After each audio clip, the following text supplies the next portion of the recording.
put a 2010 water pump on the 5.3 and the TA, and I modified the factory 5.3 bracket. Basically what you have to do when you put these LS1 or LS6 intakes on here, there's a whole bunch of videos of these, but you just cut the tensioner bracket off. Obviously we'll have to have, he's got a couple tensioners in there. One I tried, it wasn't the right size, so we'll have to get something. He's not going to run AC on this car, so I ain't got to worry about that. Still got to put the crank pulley on. But other than that, I probably even put a idler pulley right here on that part of the water pump for the 2010 Camaros. But that's as far as I got with that. As far as the Chevelle, I can get you guys right in it as soon as possible. I don't know when he's going to be done. They've been doing body work on it. Started doing it last night, I guess. I don't know if he's going to paint it back black or what. Shot around. Anyways, but went ahead and did some wiring on this. I wired up the fans, got them all secure. So that's all good to go. All we need to do, I fixed the brakes this morning. We bled them. Now this thing stops, so maybe we'll get a ride soon. Until then, I'll catch you guys later. Supercharger. I don't know if you can see in there. It's all damaged, the rotors are, so I'm gonna have to rebuild it. But it is off of a Hellcat. It was damaged, it was replaced. One thing I gotta do is get a lid and the snout and a rebuild kit. We'll buy the rotors, and you can buy the bearings and everything else for these. They're actually not that expensive. The intercoolers, you can pull them completely out and clean them, which they're clean. Or you can see light through them when you put a light behind it, so that's a plus. Other than that, build a sheet metal intake or something, or some adapter plates, and put it on something. What's up, everybody? Not using my GoPro, I'm charging it right now. But anyways, I got me a 250 straight 6 from a buddy of mine. It actually came with everything. It was an automatic truck. They were just going to scrap this motor because it was just sitting in their way. But it's got a starter, the mounts, fuel pump, distributor. The cap got busted, but it was all new points and stuff put in it. So this may have been a running motor at one time. They've left it out, obviously. So what looks to me like aluminum pistons, but they're starting to, oxidize. And then I got a couple cylinder bores. This one looks rough. I don't know if I can hone it out or not, but we'll see. I'll pull it apart. So I got the casting number right here. From what I looked up, because a 292 the fuel pump would be over here, closer to the middle of the mount or whatever. But they only got a 4-inch. The 194s. Let's see. Pontiac used motors too, so there's a couple different variants. There's a 194. There's a I think a 215, a 230, a 235, the 250, and the 292. Well, this casting number was used on a lot of the same 194, 230, and the 250 for Chevy specifically. If it's got a 4-inch side cover, it's one of the smaller motors. If it's got, I think it's like 6 or maybe 7-inch tall cover, then it's 292, and the reason for that is because it's got a taller deck height. But my plans for this, I was just going to show you. It's got all accessories, mainly. I'm just going to use a small block Chevy harmonic balancer. But in real, let's say you're in a junkyard and you got to pull one of these out. There's two things. When you look up the casting number, it can be a 230 or a 250. Well, how do you figure that out? A 230 would have flat top pistons, and the 250 has dish. And this got dish. What I'm going to do, though, is I'm probably going to rebuild this. I don't know if I'm going to rebuild it and use like aftermarket piston or anything like that, especially right now. But my plans are to put this in the Malibu. Now, I was going to make it to the 4-speed, which still a good idea, but everything I found for the shifter location and everything for these, the shifters on the 84 Corvettes and up, they actually bolt to, the body of them bolt to the bottom of the floorboard, so part of the chassis. So I can make linkage rods and make my own shifter, but I really don't have an option to mount it. There's not really anything up here other than on the back for the torque arm. And there's another bolt. There's a through bolt on the other side, I think. Or 2 bolts right here. Right. Oops. It's hard to see, guys. Sorry. I'm using my phone. 2 bolts there. So, I gotta get a clutch anyways. And you can't see it back there. Because I got all my stuff buried because I moved all the stuff around. Yeah, you can't see it. I'd have to push that tire off. Anyways, I have a TR6060 6-speed, like a 07, 08 Cadillac CTSV. If it's 07, it's a T56 variant. If it's an 08, it's a TR6060. Well, I already have a drive shaft over here. You probably didn't see my face because I can't see my camera. But I already have I already had a drive shaft built for when I had it put in the Monte Carlo, and it cost me like $850 around that, maybe a little less, but it was pretty expensive. I should never paid the money, but I did. But anyways, I got the drive shaft for it. I got that. I got the cross member in there, and I already have a mount that I built for that to work with that cross member previously. So I know there's nothing to look at, but one other thing is the Monte Carlo, or not the Monte Carlo, the Malibu. I'm trying not to show much of it because I'm in the middle of painting it. It ain't gonna be perfect, but I'll probably give you a sneak peek on what's gonna be, and hopefully I can get it all painted. I'm gonna paint the engine the same color, and like I said, sorry for all showing the visual here. There ain't much here. But just a rundown on what I'm going to be doing. Hey, what's up, guys? So I tried my hand in painting. Obviously it's still wet, and I'm doing it outside. So all this is the trunk lid off the Malibu. You can see the spots. This is the first coat down. You see spots. It used to be dark blue, kind of like that color. So I completely covered it. It's not perfect.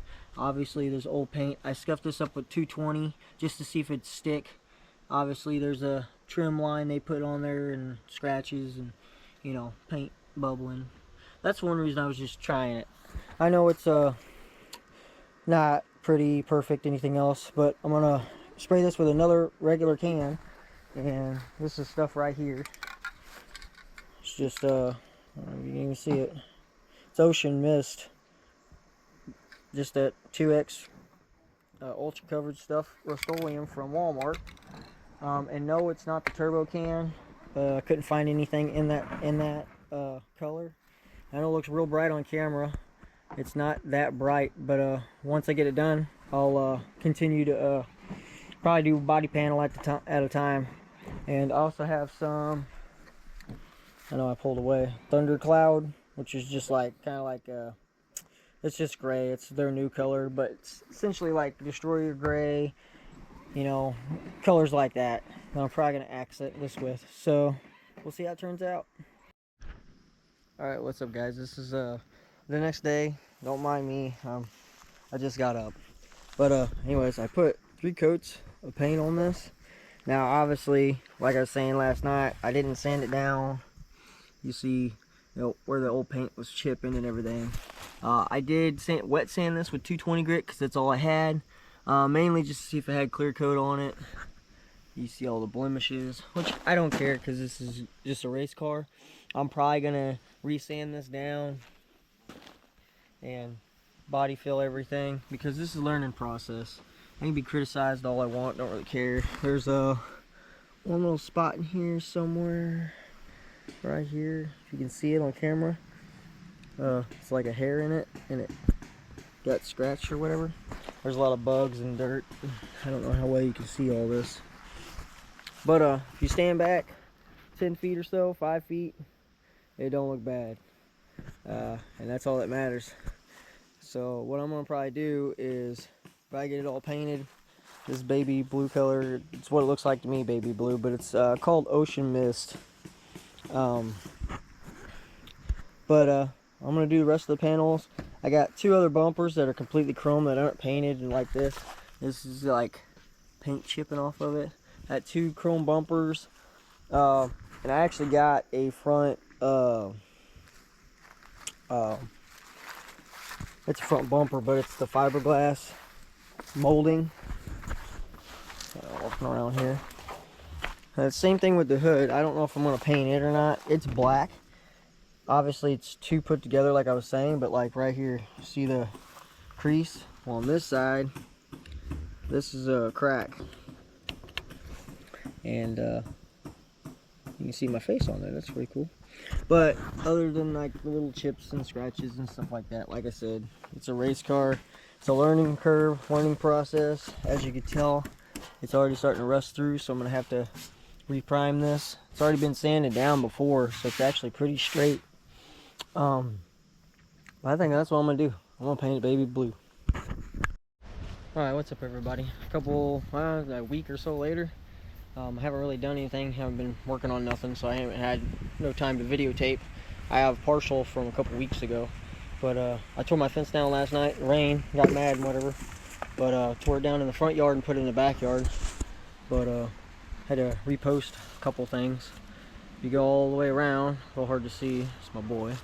Goes all the way around, got a little gate over here where she's at, and then all this junk and stuff. Anyways, this wasn't clear. I didn't have a weed eater, so I pulled all these weeds and everything else up. And this pile right here, hard to tell it's a pile.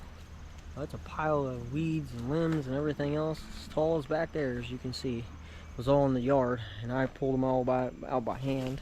And you see partial where I stomped it down over here. It's not pretty, it's not perfect. It's tall enough for the dogs so they can't get out. And I'll get you back on some. Okay, so I showed you the backyard, the Suburban. I've done this, I already finished it. I just need to put a battery in it, if it's got one in it already, charge it, one of the two. But all I gotta do on this is charge the battery and put some fuel in it. Well, maybe. There we go. Sticking. And basically on this one, I put a new master cylinder on it a long time ago and stole the brake booster off my truck. And it had ABS. As you can tell, here's the module. And I went and took all the lines out. I still got them all. I took the T-fitting down here off the front brakes. That's hard to see, but off my other truck. And basically I just stole some, you know, parts off that truck to fix this truck. So I bypassed the ABS because somewhere on the ABS pump on these, I don't know if a lot of people know about them, but you got to have a special tool that slides down in here and presses in on these pockets here. I can't think what they're called. I hate and I can't think of stuff off the top of my head. I hate when I'm talking like this. But if I slow it down, basically you put the tool on here. GM has it. You can order them online and stuff. I don't remember what they are, but you put the tool in there and it pushes this plunger in. When you push this plunger in, then you can bleed the brakes off each side with these 2 nipples here to get the air out of this. Now, since this is I think it's a 91, 96 and up, the ABS system off the OBD2 port, because it's OBD1, you can hook up a scan tool and you can do it through a bleeding process, and electronically you just hold the brake down and this will bleed through the not through the computer, but through the scan tool, and it'll bleed all the air out of this. It'll pulsate until it's all out, and then you basically bleed each line from the furthest back all the way up to the front, and then you're good. Well, I did all this because it lost brake pressure, and I didn't trust her driving it with the kids, so it was a safety thing. Obviously got air tires up and stuff, But the truck runs and drives good. I just got to finish it. I rebuilt the whole front end on it years prior, so it's all brand new. I don't know if you can see anything. It's got a brand new shock on it, brand new brakes all the way around. You know, tie rod ends, all that, ball joints, upper, lower. I don't know how well you can see this, but it's all. This is where I was going to build my shop. It's either going to be, I think I have it mapped out 25 feet this way, and it might be 30 wide. But I think I'm going to change it up a little bit. There was a trailer here, so this is all pretty level. But I think what I'm going to do is make it wider. And the reason why I'm going to make it wider is because that way, I think when I build the building, I'm going to have the roof line this way, so the peak's at the middle. That way I can pull in and have 2 bays right here, two open doors. And I got electric hookup and water's over here. And basically I'm gonna probably concrete this in 4 sections. I'm probably gonna have to do it myself. I'm gonna have to dig it all and lay it out. Actually, you can tell everything comes down this way in a slant, but it's not too far off compared to the other side of the hill. So this is my driveway. When it rains, it overfloods all the way up at the top here and comes all the way down. And it used to come around and then hit this pipe over here and go down. And I think there's another pipe somewhere in this area that where it was running off down, it would come down through here and then come off and then run down off the side of the hill here. Well, since all those are blocked, it runs all the way down here. You can see all the gravel. I filled this in the other day and it's been raining and it hasn't went through yet, which is good. It pours all this gravel, all the water runs off. I dug all this out. There's a pipeline over here, and besides all these weeds and stuff, this is how bad it was over there in the back when I did the dog kennel. This is all filled back up. It was dug all the way out and run off the edge. As you can tell, it's hard to see, but it slants up this way, up here. But it runs off into my freaking garage. Pardon my language. And I'll turn the light on. And yeah, water, mud, makes it a mess. I mean, it's piled up. Stuff I don't care about's on the ground, but the other stuff's all all above level. Sorry. Obviously, I was working on the 400 last night. I guess I'm going to do the old socket method and try to get this head bolt out, which is basically you take you a drill bit, and this is a punch, but give me a second. Find a socket here. So let's say it's an old trick, but I started drilling this one out. As you can tell, it's a little hard to see, but I've been fighting with this head bolt since it broke off, and I never had time to finish it. Well, basically I'm gonna have to take a chisel and knock off this little edge here, but you take you a socket that fits in the hole. So let's just say this one right here. You find a socket that fits in the hole, and you slide it down in there just a bit. And then there's a hole inside of here. I don't know if you can see that or not because my camera went off. But find your drill bit that goes in the hole. And this will be a pilot for that. So you can put the drill bit in there and drill it all the way straight through, all the way to the end. And then maybe I can use my extractor set to pull it out. I'm hoping that gets me by. I tried to use heat. I've tried to use a whole bunch of stuff. As you can tell, I'm walking in water and mud. So, yeah. That's why I want to build a shop on the other side, so I don't have to deal with this. And this will just be my little... I mean, I still build stuff in here, but... And one last thing before I post all this. I'm still going to try to gather some parts for this. I'm probably going to build this Ford 9-inch with a ratcheting limited slip. I don't know if it's got a posi in it or not. I'm going to have to check that out. But I'm going to cut these ends off, give me some axle tubes, and weld it all up. Now, obviously, you know, I don't have a job right now, so I'm either bargaining and trading and doing what I can. But I'm just getting little by little whatever I can scrap up, you know, pay bills. But besides all this, you know, cool hot rod stuff, I went ahead and, like I said, painted the fenders. It's kind of like a sneak peek. No, it's not perfect. Show you there's a spot on here that I should have sanded a little better. But the paint come out good. I'm not done yet because I am going to run a stripe down here, but I'm going to do something a little different. It's not going to be show quality, but from 10 feet away it's going to be good looking. I don't really have much to talk about. Not a lot of things I can do right now. Not a lot of stuff I've been videoing either, so I apologize for all that, but I'll try to keep you guys posted.